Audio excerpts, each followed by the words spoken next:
Ouais, c'était assez incroyable, hein, une vraie onde de choc, ce qui s'est passé samedi, donc après le match nul de Liverpool à Leeds. Pour expliquer un petit peu, on en reparlera demain, effectivement, tu l'as dit, mais en Angleterre, il n'y a pas de zone mixte comme on peut l'avoir en Ligue 1, ou alors c'est très très rare. Mm. C'est notamment pas dans les grands stades ou dans les grands clubs, ou alors encore une fois, c'est très rare, et tu attends là, en fait, et le club t'amène un joueur, mais c'est pas comme en Ligue des Champions, par exemple, où tous les joueurs passent devant toi pour retourner au bus, etc. Donc c'est très très rare d'avoir finalement des joueurs, surtout qu'on ne t'amène pas par le club, qui choisissent d'eux-mêmes de venir s'arrêter devant la presse, par exemple, dans les matchs de championnat. C'est très très rare. Encore plus quand c'est un joueur comme Mo Salah, et encore plus quand c'est un joueur qui n'a pas joué du tout parce qu'il n'était pas entré en jeu dans ce match contre Leeds. Donc imaginez un peu la tête des journalistes qui s'attendaient à avoir un milieu de terrain de Leeds, voire aller peut-être avec un peu de chance un mec de Liverpool. Quand Mo Salah débarque en zone mixte alors qu'il n'a pas joué une seule seconde, accompagné d'un attaché de presse de Liverpool, donc il s'est quand même dit je vais aller enregistrer au cas où il dit un truc qui pourrait être mal interprété. Et d'ailleurs, il y a une vidéo où vous voyez la tête du pauvre gars de Liverpool, du club, de la société de presse du club, qui à chaque fois que Mo Salah a dit on me jette en pâture, c'est inacceptable, il devient de plus en plus blanc et il se frotte le visage avec les mains en se disant mais qu'est-ce qui m'arrive. Comment on Parce dit que jeter en on pâture en s'attendait. anglais? C'est quoi l'expression? Throw under the bus, donc on le jette sous le bus en fait. Bah, je En préfère gros, l'expression jeter sous le bus que jeter en pâture.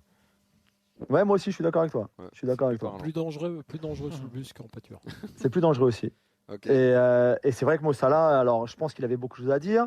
Il se fait beaucoup critiquer d'ailleurs depuis ces déclarations-là en disant qu'il est égoïste, que de toute façon il n'y a aucun joueur qui est plus grand que le club et que même s'il était déçu forcément d'être encore sur le banc, c'est le troisième match de suite en première ligue où il était sur le banc, ce qui est très compréhensible.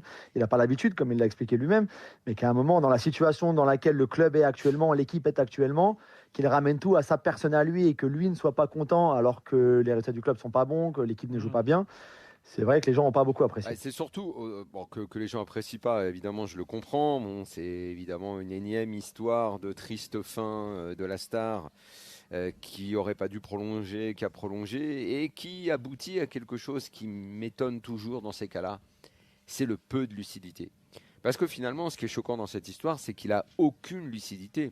Ça veut dire qu'il n'est pas capable de se rendre compte qu'il est complètement à la rue depuis le début de la saison, qu'il ne mérite pas de jouer parce que ses performances sont en dessous de tout. Comment, après avoir autant brillé, après avoir fait des saisons magnifiques, avoir été, ouais, je crois qu'on peut même le mettre dans les légendes de Liverpool maintenant, largement même. Ouais, tout à fait. Comment ne pas se rendre compte qu'il met plus un pied devant l'autre depuis le début de la saison? C'est quand tu es un champion comme il l'a été. Comment tu peux avoir aussi peu de lucidité? Et là, tu arrives et en gros, tu en veux à la terre entière. Et tu dis que la terre entière t'en veut. Alors oui, l'intersaison de Liverpool, on l'a très très vite pressenti qu'elle avait été ratée. Très vite avec ces arrivées de joueurs. Je crois que Julien, tu l'as dit dès le mois d'août, que c'était incompréhensible, ces sommes, ces deux avant-centres, plus Wirtz, plus des gars qui changeaient de position. Tout était complètement fou dans ce qui s'est passé cet été à Liverpool. Et dans ces choses folles, il y avait cette fameuse prolongation de Salah, qui datait pas vraiment de cet été, mais d'un peu avant, où en gros, lui devait rester alors qu'on tâchait d'apporter beaucoup de nouvelles stars dans l'équipe. Il est mauvais, mais Arne Slot a attendu combien de temps finalement avant de dire bon, légende ou pas légende, il est pas bon, on va le sortir. Parce que ça aussi, c'est très handicapant quand tu gères une équipe, c'est de ne pas pouvoir toucher à la légende.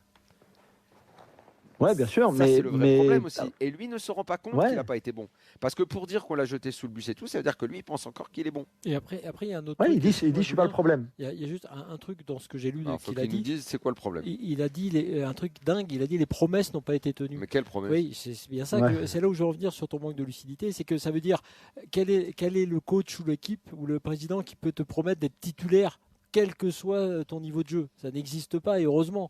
Donc si tu veux, c'est effectivement là, moi, ce qui m'a paru lunaire dans cette déclat d'un mec totalement déconnecté et qui fait qu'il se prend, je crois, toute la presse, évidemment, aujourd'hui. Les supporters sont mécontents, c'est normal. Effectivement, les promesses n'ont pas été tenues. Le mec est pas bon, il n'est pas titulaire. Il dit on m'avait promis que je serais titulaire tout Non, le mais temps. c'est surtout, Impossible. Flo, qu'a priori, à Mo Salah, t'as pas besoin de lui faire cette promesse-là. Logiquement, Surtout à 500 Salah, 000 c'est euros un par mec, semaine. t'as Hein. pas besoin de lui dire tu vas être titulaire. Il laisse sans qu'on lui dise. 500 000 euros par semaine. Donc c'est pour ça que cette Ouais. histoire de promesse, on ne comprend pas ce qu'il veut dire. Et c'est pour ça que soit tu dis complètement, alors toi tu dis, Julien, et à juste titre, que c'est complètement fou, inattendu, original, que ça ne se voit pas en Angleterre, qu'un mec vienne parler à la presse, encore plus quand c'est ça là, encore plus quand tu ne joues pas. Mais si tu le fais, ça veut dire que tu as envie de parler, ça veut dire que tu as envie de dire des choses, mais dis des choses qu'on comprend, mec, parce que là, on comprend pas ce que tu veux dire, à part que tu as un somme de ouf parce que tu joues plus et parce que tu es dégoûté et qu'en gros, bah, tu vas probablement te barrer cet hiver. D'ailleurs, tu aurais dû partir avant. Alors voilà, mais c'est surtout que les dirigeants de Liverpool, mais ça, ça je ne vais pas leur reprocher aux dirigeants de Liverpool parce que les gars qui n'arrivent pas à gérer les fins avec des joueurs, c'est le grand classique. Ça arrive tout le temps. 1000 fois. Les légendes dont on n'arrive pas à mettre fin, c'est un classique du foot. Donc là, on peut raisonnablement penser que certains clubs saoudiens vont se positionner pour le récupérer dès Noël. Ah oui. De toute façon, je pense qu'à ce salaire-là, il n'y a que eux qui peuvent se l'offrir. De toute façon, à moins qu'il accepte de réduire son salaire. Aujourd'hui, il n'y a personne en Europe qui mettra 500 000 euros par semaine sur un joueur, mais alors aussi fort qu'il a été, comme on l'a dit tout à l'heure, à son âge, avec le début de saison qu'il fait, ou la première moitié de saison qu'il fait. Il n'y aura personne à ce niveau-là. On verra, demain, ils vont jouer, mardi soir, ils joueront en Ligue des Champions à l'Inter, à Milan, contre l'Inter. On verra s'il sera sur le banc, s'il sera dans le groupe, s'il sera en tribune, s'il sera sur le terrain. Il a déjà dit dans cette interview, donc hier, là, dans The Mix, qu'il avait demandé à sa maman de venir pour le match. On n'envisage pas qu'il joue, non? Enfin, ça serait fou. Bah non, je pense pas, mais il a dit à sa mère, viens au match de Brighton, donc le week-end prochain, à Anfield. Ce sera son dernier match avant qu'il rejoigne l'Égypte pour la CAN. En disant, en gros, ma mère, elle vient, c'est mon dernier match parce qu'après, je ne jouerai plus pour ce club-là. C'est assez incroyable, mais sincèrement, à part l'Arabie Saoudite, je ne vois pas. Ou alors, il pourrait aller en. Il part fâché de Liverpool alors que c'est une légende, quoi. C'est horrible de ne pas réussir la sortie. Ouais, ce serait vraiment moche. Ce serait moche. Là, c'est ponctuel. Évidemment, tu dis fâché, c'est ce qu'on retiendra là dans les mois qui viennent.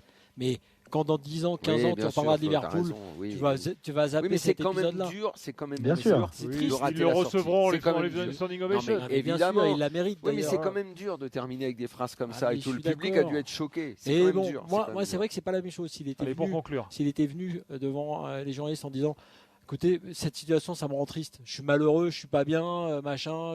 Ok, c'était pas pareil que de dire des promesses n'ont pas été tenues et de défoncer le club. Parce que là, il balance le club finalement. Mais je te dis et l'entraîneur aussi. On n'a pas dit ça, mais l'entraîneur aussi dit on avait une bonne relation. Maintenant, on n'a plus de relation du tout.